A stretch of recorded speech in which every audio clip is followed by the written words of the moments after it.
বুঝছি, কাছে জাতি না জাতি তোর মিটারের ফিউজ পড়ে গেছে তাই নিয়ে। আরে ফিউজ অবিনে এত সুন্দর একটা জিনিস দেখলি কান্না পড়বি। আমি ঘরে যায় আমি বেলটা খুলতে খুলতে দেখ আমার প্যান্টটা ভিজে গেছে।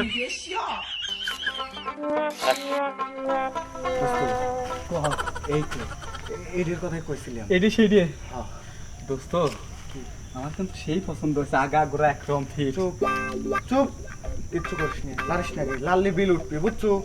ঘটনা হচ্ছে দোস্ত, আমি যেটা কইছি আগে 1000 টাকা বাইর কর। কি আচ্ছা জিনিসটা ভালো আমার দেখে মানে তোর সহ্য হচ্ছে না, তুই কি করছো আমি এই জিনিসটা বুঝতে পারতেছি না। আমি যা কই শোন, কর লোকজন জানাজানি হওয়ার আগে ঠিক হ্যাঁ। আছে, ও কিন্তু এসব কাজ করে না। আমি এখন দোস্ত আগা গোড়া একরকম আছে ফিট। তোকে আমি কি করছি ক। করছি, লোকজন যদি না জানাজানি হয় ও কিন্তু এসব কাজ করে না ঠিক আছে। এই খবর যদি কেউ জানতেছে রে, তোর অবস্থা কিন্তু খারাপ করে দেবো। দোস্ত তাহলে তো একদমই ঠিক আছে। এই সমস্যা নাই বুঝছো, ওই আমার পরিচিত মানুষ, কাউ কবি না নেই। দোস্ত টেহা চাইছিলি 1000, হ্যাঁ না দিতে আবার কয়া দিবেন কলি এই যে টেহা 1000। আর 500 পরে দিস। আচ্ছা পরে দেবো না। এটা ধরো পরে মিল করবো না, ধরো ভাবি তোমার কাছে রাখো। ভাবি নিয়ে যাও। এই ভালো করে গামছা বিছিয়া ঠিক আছে। আরে দে মানে ধীরে সুস্থে যাই হবে, ধীরে সুস্থে, কোনো পারাপারি নাই। আবার চাটা সুতো যা। যাও, যাও, যাও। আমি দোস্ত, পাহারা দিচ্ছি, যা। পাহাড় দিস। যা। তুই কিন্তু আমার ছোটবেলার বন্ধু, আবার হ্যাঁ, ধরা মরা খাস নি কিন্তু। তুই তো আমার মেজাজটা গরম করে দিতে, তোর কথা যাও পেটা আসলে। এ তাড়াতাড়ি করিস রে, যাই করিস তাড়াতাড়ি করিস। উফ। হইছে কি লো আবার এই বাইর করে দেয় মানে, এ ভালো করে করো, ভালো করে করো। হ্যাঁ যাও যাও। বোঝে না বেলটা তো লাগাবার দিবা। এই 1000 টাকা দিয়ে একবারে সব খুলে দেবো। কি কইছে ও?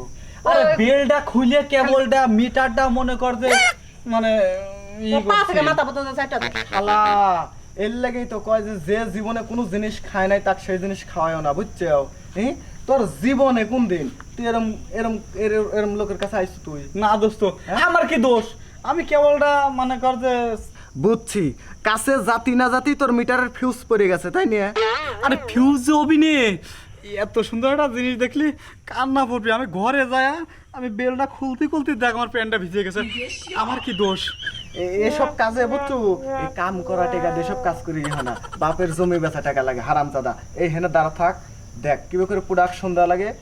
আসলি বার জিজ্ঞেস শুনো, শোনা চলো। এ দোস্ত আমার কিন্তু হয় না, আর একটা সুযোগ দিস। কি কইলো? বাপের জমি বেচা নাকবি, সব বেচে ধ্বংস করে দেবো, তাও বেঁচে বেঁচে গর্তের ভিতরে নিয়ে ফেলাবো। আজকেই বেচা শুরু করবো। বন্ধু কইছে জায়গা তুমি সব বেচে ফেলাবো। কি রে বন্ধু, তোর না হয়ে গেল আগেই জাতি জাতি। কার হয়ে গেল? তোর শোনেক, আমি যদি জাতি জাতিও হয়ে যায় বুঝছো, ওর মুখের তেনে শোনেক। দেখ বন্ধু, তোরে কিন্তু আমি খুব ভালো করে চিনি, তুই জীবনেও এতক্ষণ থাকস নাই। তাই নিয়ে হ্যাঁ। তাহলে ওর মুখে তা শোনা কত। এই কও তো আমি বীর পুরুষ না ও বীর পুরুষ, কও কও কও। বীর পুরুষ আপনি কিভাবে হইলেন? তুই কাপুরুষ। এই আসো, কাপুরুষ কাছে থাকা যাবে, আসো আসো। আসলে কি আমি কাপুরুষ? কাপুরুষ না হলে কি কাপুরুষ কবো? গেল আমার 1000 মাঝখান দিয়ে ফুটতে গেল আমার। যাজ্ঞা আজকে জমি বেচা শুরু কোনো পাই যায়।